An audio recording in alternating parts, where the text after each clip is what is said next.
Hello friends. क्या हो अगर मैं कहूँ कि आप इस वक्त एक ब्लैक होल के अंदर जी रहे हैं, और सिर्फ आप ही नहीं बल्कि पूरा ब्रह्मांड, ऑब्जर्वेबल गैलेक्सीज, स्टार्स, प्लैनेट्स, सब कुछ उसी ब्लैक होल के अंदर है। पर जेम्स वेब टेलीस्कोप से आई कुछ डेटा इसे पूरी तरह साइंस फिक्शन नहीं रहने देती।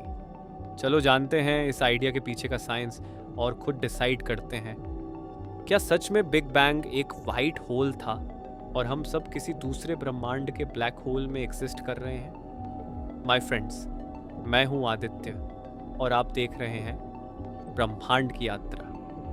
आज की इस माइंड बेंडिंग यात्रा में हम एक्सप्लोर करेंगे singularity, event horizons, galaxy spins और JWST के शॉकिंग ऑब्जर्वेशंस को। और सबसे बड़ा सवाल, क्या यूनिवर्स असल में एक मैसिव ब्लैक होल के अंदर छुपा है? सबसे पहले एक छोटा सा थ्रोबैक करते हैं। ब्लैक होल क्या होता है? Black hole is an astronomical object जहां ग्रेविटी इतना इंटेंस हो जाता है कि कुछ भी, यहां तक कि लाइट भी एस्केप नहीं कर सकती। और सेंटर में होता है एक सिंगुलरिटी जहां मैटर इन्फिनिट डेंसिटी में कंप्रेस्ड होता है। टाइम और स्पेस लिटरली कोलैप्स हो जाते हैं। अब जरा सोचो, बिग बैंग भी एक ऐसे ही सिंगुलैरिटी से स्टार्ट हुआ था। हमने अपने एक वीडियो में बिग बैंग और ब्रह्मांड की शुरुआत के बारे में गहराई से चर्चा की है। चिंता न करें, मैं आपके लिए डिस्क्रिप्शन में लिंक शेयर करूंगा। यदि आप बिग बैंग के बारे में अधिक जानना चाहते हैं, कृपया इस वीडियो के बाद इसे देखें। कमिंग बैक टू सिंगुलैरिटी, एक ऐसा पॉइंट जहां सब कुछ, एनर्जी, स्पेस, टाइम, एक इन्फिनिटली डेंस बिंदु में समाया हुआ था। क्या ये कोइंसिडेंस है, या फिर ये दोनों, ब्लैक होल और बिग बैंग, सच में एक ही कॉइन के दो साइड हैं? अब बात करते हैं होराइजन की। ब्लैक होल में होता है इवेंट हॉरिजन, एक इमेजिनरी बाउंड्री जिसके पार जाने के बाद कोई वापसी नहीं। और हमारे यूनिवर्स में है पार्टिकल हॉरिजन, एक ऐसा स्फीयर जिससे बाहर की लाइट हम तक कभी नहीं पहुंच सकती, क्योंकि वो लाइट अब तक आई ही नहीं है। एंड साइंटिस्ट्स ने जब ऑब्जर्वेबल यूनिवर्स का मास कैलकुलेट किया और उसे ब्लैक होल की इक्वेशन में डाला, तो रिजल्ट आया, हमारा यूनिवर्स एग्जैक्टली एक ब्लैक होल के इवेंट होराइजन जितना ही बड़ा है। दिमाग घूम गया ना? ये आइडिया नया नहीं है। 50 साल से ज्यादा समय से कुछ साइंटिस्ट्स मानते आए हैं कि भी बिग बैंग असल में एक व्हाइट होल इरप्शन हो सकता है। अब व्हाइट होल क्या होता है? व्हाइट होल एक ऐसा रीजन होता है जहां से मैटर और एनर्जी बाहर आते हैं, लेकिन अंदर कुछ भी नहीं जा सकता। एक तरह से टाइम रिवर्स्ड ब्लैक होल। कुछ रिसर्चर्स का मानना है बिग बैंग एक व्हाइट होल था जो किसी दूसरे यूनिवर्स के ब्लैक होल से जुड़ा हुआ था। मतलब हम सब लिटरली किसी और यूनिवर्स के कोलैप्स हुए स्टार के अंदर हैं। अब आते हैं JWST की उस डिस्कवरी पर जिसने साइंटिफिक कम्युनिटी में भूचाल ला दिया। जेम्स वेब स्पेस टेलीस्कोप ने 263 स्पिरल गैलेक्सीज को स्टडी किया जो अरबों लाइट ईयर्स दूर हैं। एक्सपेक्टेशन थी कुछ गैलेक्सीज क्लॉकवाइज घूमेंगी, कुछ एंटी क्लॉकवाइज, पर रियलिटी में निकली 2/3 गैलेक्सीज क्लॉकवाइज डायरेक्शन में स्पिन कर रही थी। मतलब यूनिफॉर्म नहीं, बल्कि एक प्रेफर्ड डायरेक्शन दिख रही थी। इसमें प्रॉब्लम क्या है? कॉस्मोलॉजिकल प्रिंसिपल के खिलाफ जाती है ये बात, क्योंकि कॉस्मोलॉजिकल प्रिंसिपल कहता है यूनिवर्स लार्ज स्केल पर होमोजीन्स और आइसोट्रॉपिक है, मतलब हर डायरेक्शन में समान। लेकिन अगर स्पिन बायस्ड है तो शायद हमारा पूरा यूनिवर्स किसी रोटेटिंग ब्लैक होल के अंदर है। अब सवाल उठता है, क्या ब्लैक होल्स घूमते हैं? हाँ, रोटेटिंग ब्लैक होल्स को कहते हैं कर्व ब्लैक होल्स, और ये स्पेस टाइम को अपने साथ घुमा देते हैं। इसे कहते हैं फ्रेम ड्रैगिंग।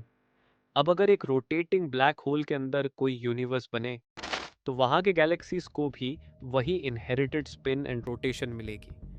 यही तो JWST ने अप्रत्यक्ष रूप से संकेत किया है। अब थोड़ा और डीप चलते हैं। आइंस्टाइन की इक्वेशंस बताती हैं अगर ब्लैक होल घूम रहा हो तो उसका सिंगुलैरिटी एक पॉइंट नहीं होता, बल्कि एक रिंग बन जाती है। और इस रिंग के सेंटर में थियोरेटिकली एक पैसेज हो सकता है जिससे कोई वाइट होल शुरू हो सकता है। इस आइडिया को कहते हैं ब्लैक होल कॉस्मोलॉजी। ये थ्योरी कहती है हर ब्लैक होल के अंदर एक नया यूनिवर्स बन सकता है और हर यूनिवर्स में नए ब्लैक होल्स होंगे जो अपने ही यूनिवर्सेस को जन्म देंगे। मल्टीवर्स का फैमिली ट्री। अब अगर ये सब सच हुआ तो हमारे ब्रह्मांड को कंटेन करने वाला ब्लैक होल इतना बड़ा होगा कि उसका मास होगा 46 ट्रिलियन सूर्य के बराबर। उसका इवेंट होराइजन होगा 14 अरब लाइट ईयर्स चौड़ा। मतलब अगर मिल्की वे के बीच में सेजिटेरियस ए एक एटम जितना हो तो वो पेरेंट ब्लैक होल पूरी अर्थ जितना बड़ा होगा। लेकिन होल्ड ऑन, साइंस में किसी भी थ्योरी को मानने से पहले सवाल पूछना जरूरी होता है। JWST की स्टडी अभी सिर्फ 263 गैलेक्सीज तक लिमिटेड थी, जबकि ऑब्जर्वेबल यूनिवर्स में है खरबों गैलेक्सी। और कुछ पास स्टडीज में यह भी देखा गया कि ऑब्जर्वेशनल बायस जैसे अर्थ की मोशन रिजल्ट्स को अफेक्ट कर सकती है। तो हाँ, ये आइडिया एक्साइटिंग है लेकिन अभी कंफर्म्ड नहीं है। साइंस कहता है असाधारण दावे के लिए असाधारण प्रमाण होते हैं। फिर भी अगर ये सच हुआ कि हम किसी दूसरे यूनिवर्स के ब्लैक होल में एग्जिस्ट कर रहे हैं तो हमारी अंडरस्टैंडिंग ऑफ रियलिटी बदल जाएगी। बिग बैंग सिर्फ एक एक्सप्लोजन नहीं बल्कि किसी और यूनिवर्स की मौत का नतीजा होगा। हर ब्लैक होल एक गेटवे होगा एक नई दुनिया के लिए। और ये मल्टीवर्स लिटरली सेल्फ रेप्लिकेटिंग होगा, जहां वो यूनिवर्सेस सरवाइव करेंगे जो सबसे ज़्यादा ब्लैक होल्स बनाएं। Survival of the fittest, but for entire universes. अब इमेजिन करो हमारे यूनिवर्स का एक दिन एंड होगा और वो कोलैप्स होकर एक ब्लैक होल बन जाएगा। फिर उसके अंदर एक नया बिग बैंग होगा और एक नया यूनिवर्स शुरू होगा। और शायद उसमें भी कोई आदित्य इसी तरह की वीडियो बना रहा होगा और आपके जैसा कोई पूछ रहा होगा क्या हम किसी ब्लैक होल के अंदर हैं। साइंस कभी फाइनल आंसर नहीं देता बल्कि रास्ता दिखाता है और सवाल पूछने की हिम्मत देता है। आज हमने बस एक सवाल उठाया है, लेकिन कल शायद इस सवाल का जवाब भी मिल जाए। अगर आपको ये वीडियो माइंड ब्लोइंग लगी हो तो अगली वीडियो ज़रूर देखिए जो स्क्रीन पर आ रही है, जहां हम एक्सप्लोर करते हैं सबसे मैसिव ब्लैक होल्स और उनके पीछे छुपे रहस्य।